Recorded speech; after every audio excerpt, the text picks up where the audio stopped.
नमस्कार। वात पित्त कफ की सबसे सस्ती और असरदार दवा। आप में से बहुत सारे लोग जो पुराने सब्सक्राइबर होंगे बोलेंगे इसके ऊपर तो वीडियो आपने ऑलरेडी डाला है।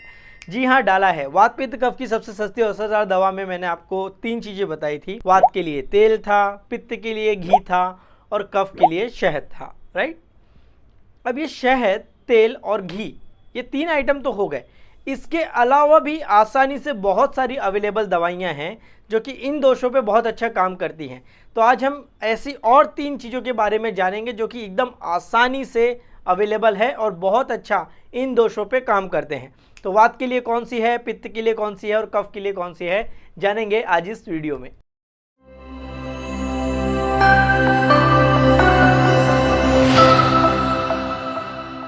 चलिए सबसे पहले बात करते हैं वात के बारे में। तो आप सभी जानते हैं वात क्या है। आयुर्वेद कहता है कि पूरा ब्रह्मांड, हमारा शरीर बना है 5 चीज़ों से: आकाश, वायु, अग्नि, जल, पृथ्वी। ठीक है, स्पेस, एयर, फायर, वाटर, अर्थ। ये 5 चीज़ों से पूरे का पूरा संसार बना है। अब इसमें से जो वात है, वात बढ़ेगा तो एक चीज़ सबसे मस्त देखने में आएगी, वो है विषमता। ये विषमता क्या होती है? विषम वर्ड का मतलब होता है इररेगुलरिटी। हर चीज़ इरेगुलर हो जाएगी।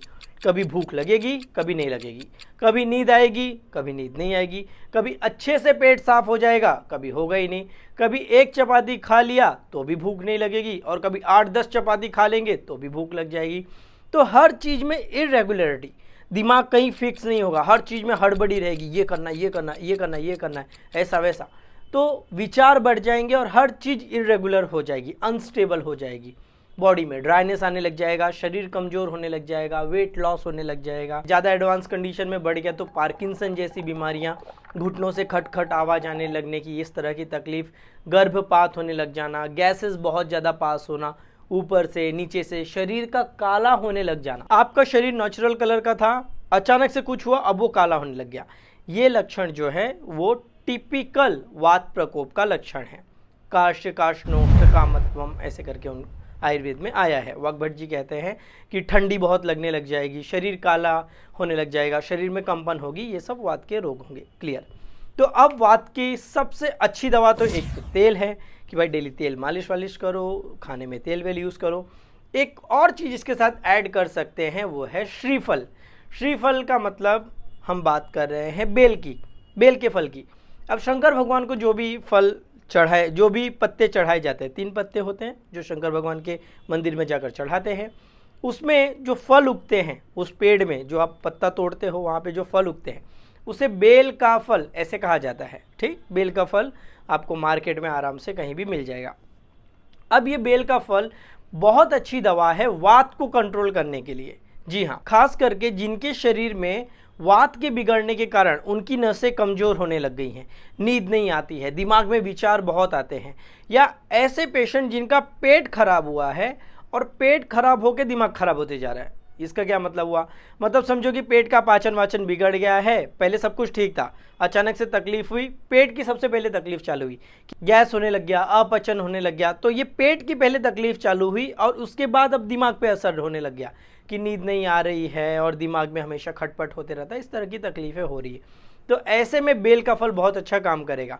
प्लस वात बढ़ने के कारण क्या होगा, शरीर में कोई भी चीज़ की रुकने की कैपेसिटी बहुत कम हो जाएगी, क्योंकि वात क्या है, लघु है। तो जिन लोगों को मोशंस बहुत ज़्यादा होते हैं, उसके साथ बहुत ज़्यादा मात्रा में गैस होने की तकलीफ है, IBS-C टाइप की तकलीफ है, तो उनके लिए बेल का फल बड़ी मात्रा में बहुत अच्छा रहेगा। और इसके फल के फायदे देखेंगे तो ये दीपन, पाचन, ग्राही ऐसे करके शब्द कहा गया है कि भूख बढ़ाएगा, पाचन करने में मदद करेगा, बहुत ज़्यादा शरीर से कुछ निकलते जा रहा है तो उसे रोकने में मदद करेगा। जिनमें आप में से जो वात वाली महिलाएं हैं कि हमेशा हड़बड़ी में रहती हैं, या वाइट डिस्चार्ज की तकलीफ है, गर्भपात बार बार होने की तकलीफ है, हैबिचुअल एबॉर्शन जैसी तकलीफें जिन्हें होती हैं, या पीरियड्स टाइम पे नहीं आता है तो बहुत ज़्यादा पेन होता है, इन सारी तकलीफ़ों में, या आपको ये टॉनिक ढूंढ रहे हैं कि आप वात वाले हैं और आपको कोई ऐसा टॉनिक चाहिए जो कि उसको कंट्रोल करने में मदद करे, तब आप वात वाले बेल का फल जरूर इंट्रोड्यूस कर दीजिए। ये कफ वालों के लिए भी वैसे बहुत अच्छा है, बट वात के लिए सबसे अच्छा है।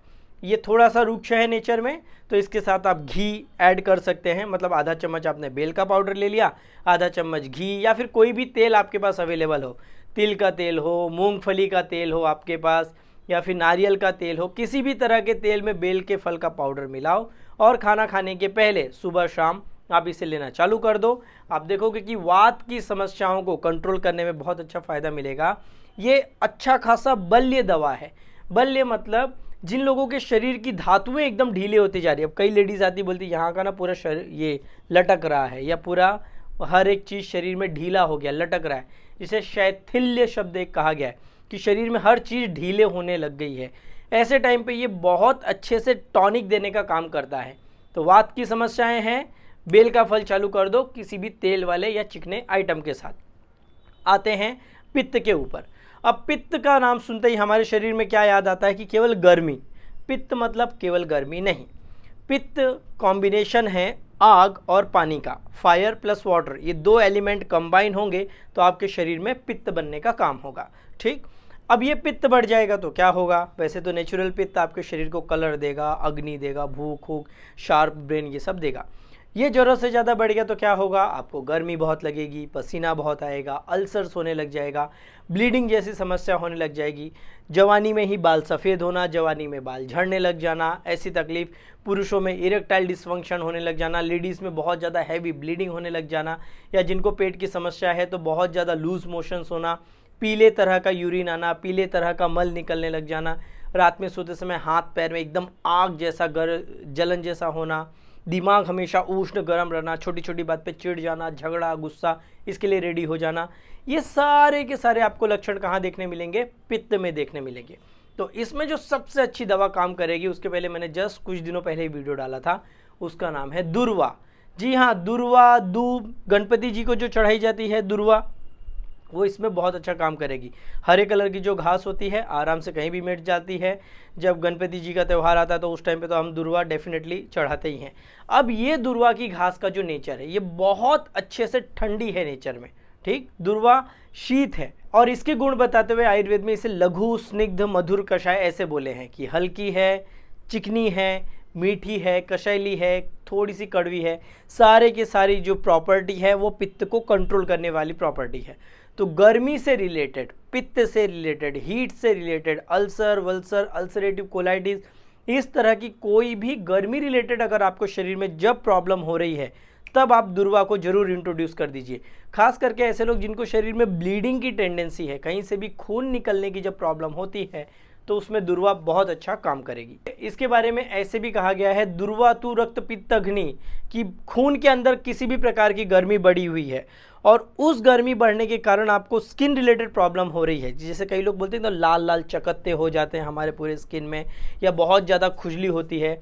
कुछ लोग को खुजली ज़्यादा होकर जलन होती है और कुछ लोग को जलन बहुत ज़्यादा होती है, एकदम आग जैसे जलता है, टच भी नहीं कर सकते, या पीला पीला पस पड़ जाता है कहीं भी हल्की सी चोट लग गई तो ऐसे टाइम पे ये दुर्वा बहुत अच्छा काम करेगी। कैसे यूज़ कर सकते हैं?